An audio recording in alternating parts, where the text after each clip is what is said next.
આપણી જે લાઈવ કરી એમ છે એમાં બે આપણા દીકરીઓ છે એ યંગ છે અને એક બેન છે એ આખી જિંદગી એને અનુભવ કહે છે.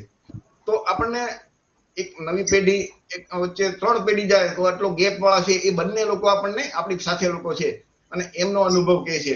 યંગ પેઢી ભણી ગણી અને તર્ક શક્તિ છે તો એ રીતે વાત કરે છે અને કે ભાઈ ભણ્યા છે તો ભણ્યાનો અર્થ હોવો જોઈએ ને. આપણે ડિગ્રી લીધી ભણ્યા છીએ તો છતાં અભણ જેવું જ વર્તન કરીએ તો આપણા સમાજને સાચું કોણ શીખવાડશે? તો આ કૃષ્ણાબેનની વાત એ સાંભળી. હવે મીરાબેનને કહીએ કે આપણા બહેનોને તમે શું સંદેશો આપશો? બહેનોને મારે ખાલી એટલું જ કેવું છે કે ભાઈ તમે ભણેલા છો, તમે નહીં ભણેલા હોય, પણ જો તમે તમારા બાળકોને, તમારી દીકરીઓને તમે ભણાવશો તો ભવિષ્યમાં એ જે સાસરીમાં જશે એ ઘરને સુધારી શકશે. તમે જેવા સંસ્કાર, જેવી વિચારસરણી તમારી દીકરીમાં નાખશો એ વિચારસરણી સાથે જે એની સાસરીમાં જશે તો ત્યાં એના સાસુને કે એના ઘરના બીજા સભ્યોને સમજાવી શકશે. તમારા ઘરે તમે શીતળા સાતમ નથી ઉજવતા, બરાબર, તમે ઠંડુ નથી ખાતા, એ જ વસ્તુ તમે તમારી દીકરીને શીખવાડશો ત્યારે ભવિષ્યમાં જયારે એના સાસરીમાં જશે ત્યારે એમને સમજાવી શકશે કે ભાઈ ઠંડુ શા માટે ન ખાવું જોઈએ. એ ભણેલી હશે, એને એની પાછળનો તર્ક ખબર હશે, વિજ્ઞાન ખબર હશે તો એ સમજાવી શકશે.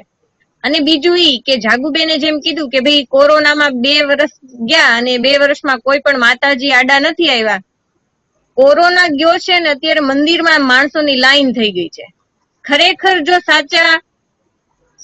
સાચું મંદિર આપણા માટે કહેવાય તો એ દવાખાનું. એ વખતે બધાને એ જ હતું કે ભાઈ દવાખાનું છે એ જ સાચું આપણું મંદિર છે અને આપણો પ્રસાદ ઈ આપણી કોવિડની વેક્સિન છે.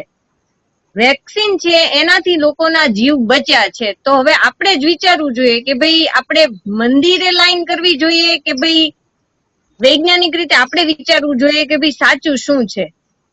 માતાજી આ 2 વર્ષમાં તો બધા જ મંદિર બંધ થઈ ગયા હતા, ખરેખર બંધ થઈ ગયા હતા. જો ભગવાન હોય જ, તમારા માતાજી હોય જ તો તમારા ઘરમાં જાગુબેને કીધું એમ કોરોનાએ એન્ટ્રી જ ન લીધી હોય, તમારા ઘરમાં એ કોરોના આવ્યો જ ન હોય. પણ અત્યારે લોકો એટલી હદે માનસ એ લોકોનું એટલું આમ ડરપોક બની ગયા છે લોકો કે ભાઈ દવા કરતા દુઆ જે છે એ અમને જેમ પેલા સાજુ કરતા હતા એવી જ રીતે અત્યારે પણ કરી દેશે. પણ ખરેખર અત્યારે આ સદી 21મી સદી છે એ અત્યારે વૈજ્ઞાનિક સદી તમે ગણો તો વૈજ્ઞાનિક સદી બની ગઈ છે અને પુરુષો કરતા, મેલ કરતા ફિમેલ એટલે કે સ્ત્રીઓની ઉપર અત્યારે તમે જોશો તો જે ઘરમાં કોઈ એક સ્ત્રીએ, એક બેન, એક દીકરી, બહેન કે એની વહુ જો એક નોકરી કરતી હશે તો એની પાછળ બીજી છોકરીઓને એ જ રસ્તે ચાલવાનો મોકો મળશે. હું મારી જ વાત કરું છું કે ભાઈ હું અત્યારે નોકરી કરું છું તો હું મારી નણંદ છે અથવા તો મારી કોઈ બેન છે એને હું પ્રોત્સાહન આપીશ કે ભાઈ તમે પણ આ રસ્તે જાઓ, તમે પણ ભણો ગણો, નોકરી કરો. તમે તમારા પગ ઉપર ઉભા હશો ત્યારે તમે બીજા સામે તમારે હાથ નહીં લંબાવવો પડે. અને જ્યારે તમે આત્મનિર્ભર બનશો ત્યારે તમે આત્મવિશ્વાસુ બનશો અને તમારો આત્મવિશ્વાસ છે એ હંમેશા તમને સફળતા તરફ જ લઈ જશે. સરસ મીરાબેન સરસ મજાની વાત કરી. આપણે બધાએ જોયું કે ભાઈ કોરોના સમયમાં ખરેખર કોરોના દેવીના મંદિર બની ગયા હતા. આપણી પાસે ભારત વાળાની એક જ વસ્તુ છે કે જેની દવા ન હોય ને એના માતાજી બનાવી દો, ભગવાન બનાવી દો. તો ખરેખર બીજું આપણા જે એસસી સમાજ છે, ઓબીસી સમાજ છે, એસટી સમાજ છે, આપણે માટે માનો કે હું કહું કે જાગુબેન કે મીરાબેન કે કૃષ્ણાબેન કે એટલે માનવું જરૂરી નથી. તમે જ્યાં સુધી ખુદ આ વાત નહીં વિચારો, જોનાર બધા મિત્રો, તમને પોતાને ખુદને આ વાત ગળે નહીં ઉતરે, તર્ક નહીં કરો ત્યાં સુધી તમે આ વાત માનવાના નથી. એટલે આ બધી વસ્તુ આજે વાત કરી છે ને એ તમારે ખાલી એમ કેમ કે એને તર્ક ઉપર ચડાવવાની કે વાત કીધી છે એ સાચી છે કે અમારા ભલા માટે કીધી છે કે અમને બરબાદ કરવા માટે કીધી છે. બીજો એક રસ્તો છે કે આપણે આ જે કઈ માતાજી ભગવાન કે અથવા તો એ ખરેખર આપણા ઉદ્ધાર કરશે કે નહીં, તો એના માટે હજી એક બહુ ઉત્તમમાં ઉત્તમ રસ્તો છે કે આપણા વડવાઓ છે કે જેને આખી દુનિયા યાદ કરે છે, જે ઇતિહાસમાં અમર થઈ ગયા છે, એ લોકોએ આપણને શું કહી ગયા છે. તો તમે જોજો તો ગૌતમ બુદ્ધ એ માણસ હતા, ઈશ્વર નહોતા. એમને એક સરસ મજાનો રસ્તો બનાવ્યો કે ભાઈ કોઈ ઈશ્વર નથી, બરોબર છે. ત્યાર પછી સંત કબીર છે, એમને ના પાડી. રવિદાસ છે, એમને ના પાડી.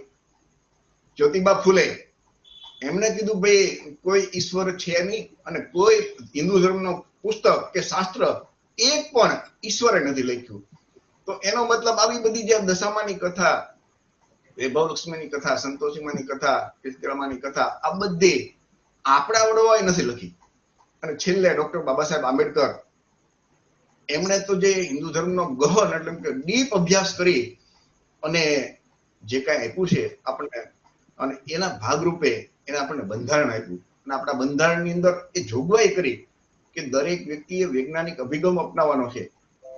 વૈજ્ઞાનિક અભિગમનો મતલબ શું થાય કે તમે પછી કોઈ અંધશ્રદ્ધાનું કે એક કાર્ય તમારે કરવાનું નથી. આ તો ઠીક છે, આપણે ભારત દેશની અંદર પછાત વર્ગોનું શાસન નથી આવ્યું ને, એટલે અંધશ્રદ્ધા નિવારણ કાયદો બન્યો નથી. બાકી કલમ 13 છે ને આર્ટિકલની, એ તમે વાંચજો તો ડોક્ટર બાબા સાહેબ આંબેડકરે એમાં લખેલું છે કે 26 જાન્યુઆરી 1950 થી જે રૂઢિ, જે પરંપરા, જે કાયદો કે જે માનવી વચ્ચે અસમાનતા ઉભી કરે, માનવીના મૂળભૂત હક અને અધિકારનો ભંગ કરતો હોય, એવા તમામ કાયદાઓ 26 જાન્યુઆરી 1950 જ્યારથી બંધારણ લાગ્યું તે દિવસથી બધા રદપાતળ થઈ ગયા. એટલે કોઈ પરંપરા તે, દાખલા તરીકે હિન્દુ ધર્મના તમે તમામ ગ્રંથો લઈ લ્યો તો એમાં લખ્યું કે ભાઈ શૂદ્ર છે, એમાં કોળી, ઓબીસી, એસટી આવી જાય, એ બધા નીચી જાતિના, નીચલા વર્ણના, હલકા વર્ણના, નીચ અને નાલાયક, અને બ્રાહ્મણ છે શ્રેષ્ઠ, સૌથી ઊંચા. તો આ મૂળભૂત આપણા જે હક અને અધિકાર છે ને સમાનતાનો, એનો ભંગ કરે છે આ બધા શાસ્ત્રો. તો ડોક્ટર બાબા સાહેબે એ વ્યવસ્થા કરીને ગયા છે. અને કલમ 19 મુજબ આ તમને વાત બોલવાની આપણને સ્વતંત્રતા આપી છે, પણ આપણા લોકો બોલી નથી શકતા, અથવા તો મીન્સ કે અત્યાર સુધી ખબર નહોતી.